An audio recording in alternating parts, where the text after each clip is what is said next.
Assalamualaikum warahmatullahi wabarakatuh. Baik, kali ini kita akan melanjutkan materi mengenai dasar-dasar pneumatik. Mohon disiapkan alat tulisnya, mungkin ada beberapa hal yang perlu kalian catat. Jadi langsung dicatat aja apa yang kalian anggap penting. Kita lanjutkan. Yang pertama adalah mengenai torsi atau gaya putar. Nah, torsi atau biasa kita sebutnya itu tau ya, itu simbolnya seperti ini, tau ya. Ini kita baca tau ya. Nah, ini adalah definisi dari torsi adalah besaran yang dapat menyebabkan suatu benda cenderung untuk berotasi atau berputar ya. Nah, ini kita contohkan seperti ada baut yang mau kita buka gitu ya, pakai kunci pas atau kunci ring gitu. Nah, ini ada gayanya. Nah, ini untuk membuka mur kan kita harus memutar murnya dengan alat ya, entah itu kunci pas atau kunci ring gitu ya. Nah, seperti ini. Nah, ini ada gaya yang kita perlukan. Kemudian ada jaraknya nih ya, bisa dibilang diameternya atau jari-jarinya ya, jarak antara objek yang ingin kita lakukan gayanya, kemudian sama posisi gayanya itu pada berjarak berapa gitu ya.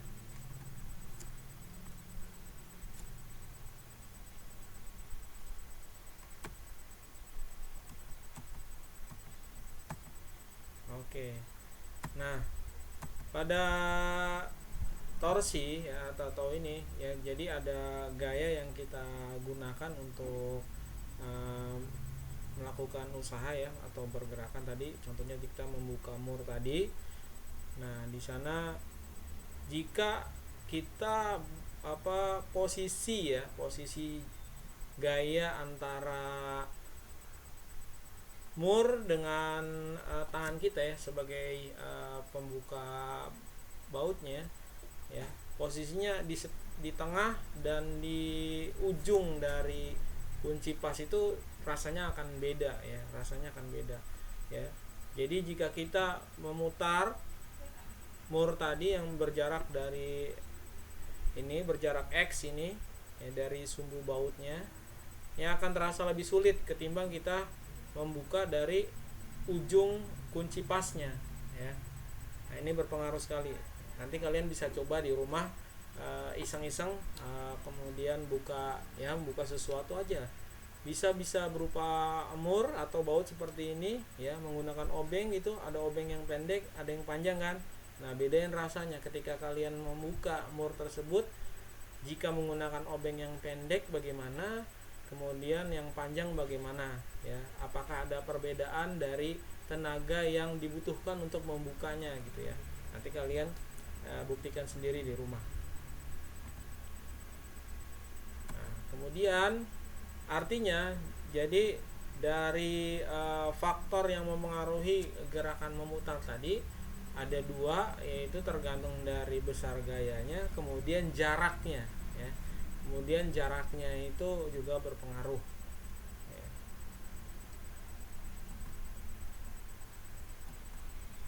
Nah, sehingga persamaannya untuk torsinya adalah gaya dikalikan dengan jarak tadi ya.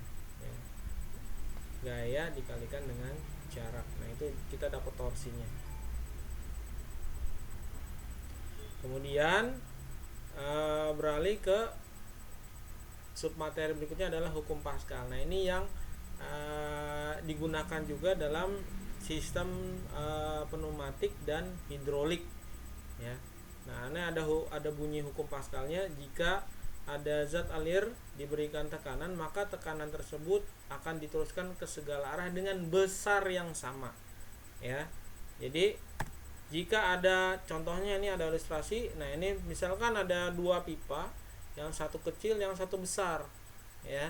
Nah, ini seperti ini. Jika ada tekanan ya, ini pipa ini vakum ya, terkompresi ya. Ya. Jadi ini ada zat yang bertekanan di dalamnya nih, bisa berupa udara, bisa berupa cairan ya. Nah ini terkompresi di sini. Nah ini ada tekanan, Nah jika ditekan di sini, nah yang atas berarti kan menekan ke atas kan, ditekan ke bawah. Yang pipa yang besar, pipa 2-nya akan menekan ke atas ya.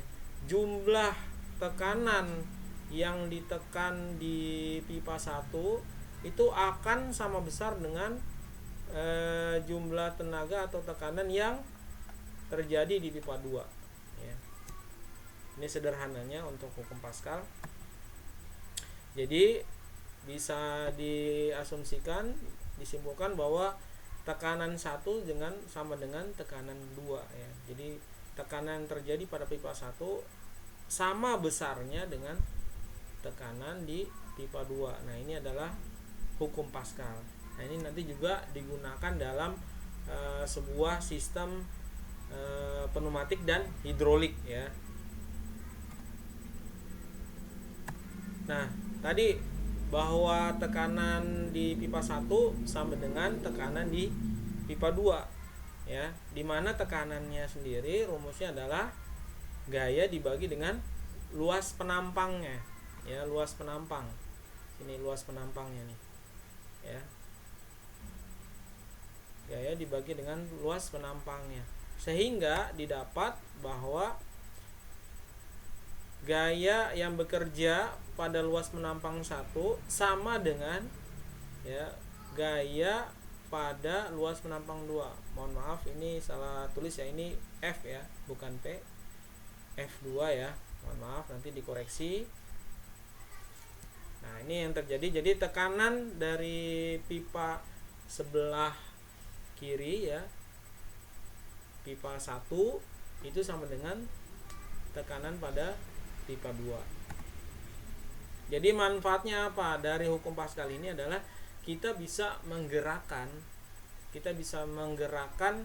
sebuah benda dengan berat yang lebih dari kita ya, dengan usaha atau dengan gaya yang lebih kecil ya.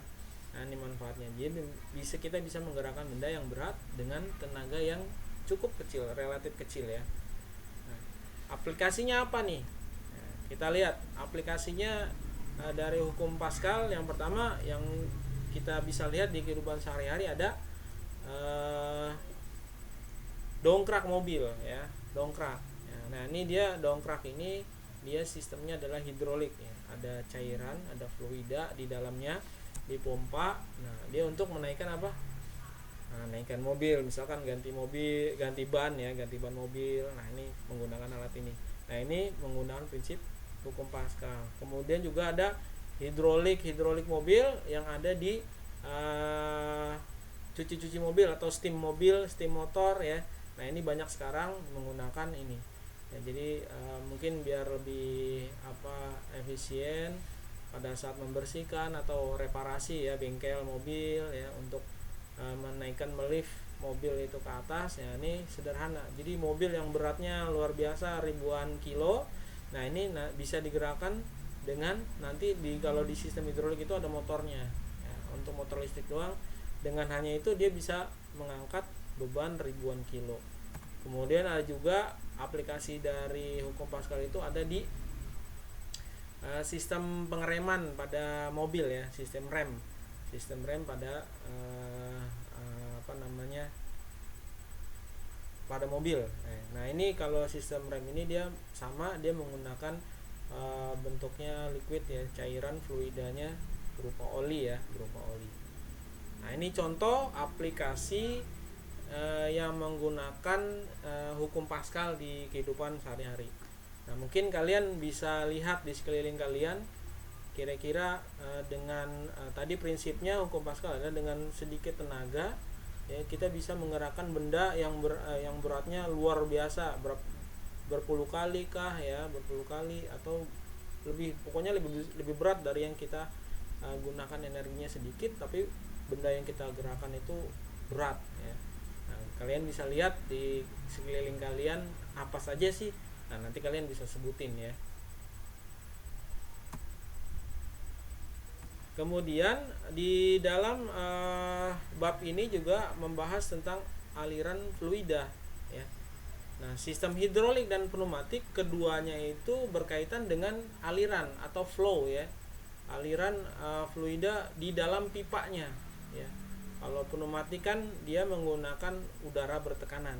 Nah, kalau hidrolik dia menggunakan cairan tadi ya, fluid. Cairan yang bertekanan juga sama. Ya, satu dia angin, udara, yang satu adalah cair nanti berupa oli ya. Berupa oli-olinya juga khusus. Nah, ini aliran fluida. Nah, dalam dua sistem ini hidrolik dan pneumatik, nah ini digunakan ya, juga digunakan. Nah, ada 3 istilah dalam aliran atau flow ya, yang bisa tiga istilah ini berbeda pemaknaannya. Yang pertama aliran volumetrik, kemudian aliran kecepatan, yang ketiga adalah aliran massa ya. Nah, ini 3 istilah untuk aliran atau flow ya. Dalam fluida ini ada 3 yang membedakan ya, Yang pertama aliran flow atau volumetrik. Nah, ini adalah untuk mengukur volume fluida yang melewati titik per unit waktu ya.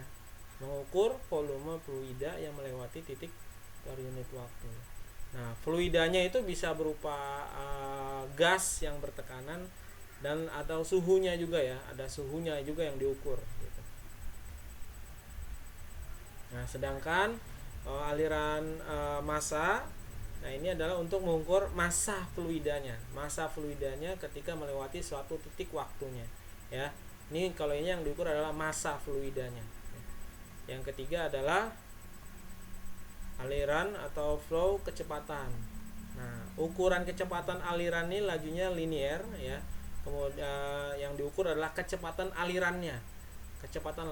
Nah, ini yang penting dalam sistem pneumatik dan hidrolik ya. Karena dia berpengaruh pada nanti output gerakan yang dihasilkan dari sebuah sistem tersebut, entah itu pneumatik, entah itu hidrolik ya. Jadi kecepatan itu sangat penting ya. Jadi mungkin dari nanti sebuah sistem otomasi dia menghendaki kecepatan yang diatur ya. Nah, ini juga digunakan dalam sebuah sistem pneumatik dan hidrolik itu bisa ya. Nah, makanya penting. Jadi kecepatan aliran itu dia mempengaruhi nanti kebutuhan sistem yang akan digunakan ya, sistem kendali yang akan digunakan. Kemudian dari karakteristik udaranya, nah ini kita fokus nanti pembahasannya kepada pneumatik ya. Nah, pneumatik adalah kita manfaatkan adalah udara bertekanan. Nah, sedangkan udara itu ya kandungannya bisa macam-macam ya, ada oksigen, nitrogen, ada juga partikel uap airnya juga ada kotoran juga, ada debu ya, atau yang lainnya. Banyak di udara yang kita hirup sekarang ini juga banyak kandungannya ya. Nah, di dalam pneumatik yang dimanfaatkan tadi adalah udara bertekanan ya, udara yang bertekanan. Jadi udara nih ada alat yang namanya kompresor, nanti dimanfaatkan dipampetin dalam satu tabung gitu ya.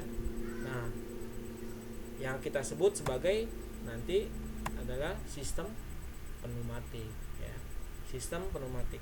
Nah, ini nanti fokusnya kita selanjutnya adalah fokusnya ke sini ya, pembahasannya adalah tentang sistem pneumatik. Nah, keuntungannya apa nih dari pneumatik? Banyak sekali ya, banyak industri yang sudah menggunakan sistem pneumatik dalam kegiatan produksi ya. Nah, ini banyak. Contohnya keuntungannya adalah yang pertama jumlahnya tidak terbatas ya, karena kita kan menggunakan udara ya. Udara kita sebut juga sebagai makhluk hidup juga menggunakan kan udara bebas ya. Nah, ini banyak sekali udara ya, ini makanya tidak terbatas. Terus mudah disimpan ya, kemudian transportasinya mudah, kemudian bersih, kemudian tahan ledakan, dan kemudian keuntungan berikutnya adalah mudah dalam pengontrolan ya. mudah dalam pengendaliannya. Kemudian tahan beban lebih, ya, dia bisa tadi contohnya karena hukum pasal yang tadi kita bahas juga ada pengaruhnya ya. Jadi bebannya yang digunakan itu bisa lebih. Tapi di samping ada keuntungan pasti ada minusnya atau kerugiannya. Apa saja kerugiannya? Nah, apa saja kerugiannya? Yang pertama adalah biayanya tinggi, ya. Kemudian perlu adanya persiapan. Kemudian ada polusi suara, ya. Nah, nanti kalian di pokok bahasan berikutnya ada mengenai penyedia udara bertekanan. Nah, atau ini saya bocorin sedikit. Jadi ada yang namanya kompresor, ya. Nah, kompresor. Nah, kompresor itu jika bekerja, ya, itu dia bunyinya bising, ya, mengeluarkan suaranya yang agak besar. Makanya di kerugiannya dia bisa menimbulkan polusi suara. Tapi untuk kompresor-kompresor yang tipe sekarang ada yang menggunakan silencer, ya, jadi peredam suara. Jadi suara yang dihasilkan dalam memanfaatkan udara, ya, udara yang dipampetin, ya, itu jadi bisa lebih kecil suaranya, jadi lebih halus gitu ya. Jadi bisa diminimalisir dengan silencer atau peredam, ya, peredam suara. Kemudian kerugian berikutnya adalah gayanya terbatas, ya. Ini ekonomis sampai di gaya 25.000 Newton, ya. Nah, ini adalah kerugian dari pneumatik. Baik, itu saja bahasan pokok pembelajaran kita hari ini. Mudah-mudahan bermanfaat. Jika ada sesuatu yang perlu kita bahas, silakan kalian tulis di komentar atau kita diskusi di dalam grup. Terima kasih, mudah-mudahan bermanfaat. Sehat semua untuk kalian sekeluarga. Saya akhiri. Assalamualaikum warahmatullahi wabarakatuh.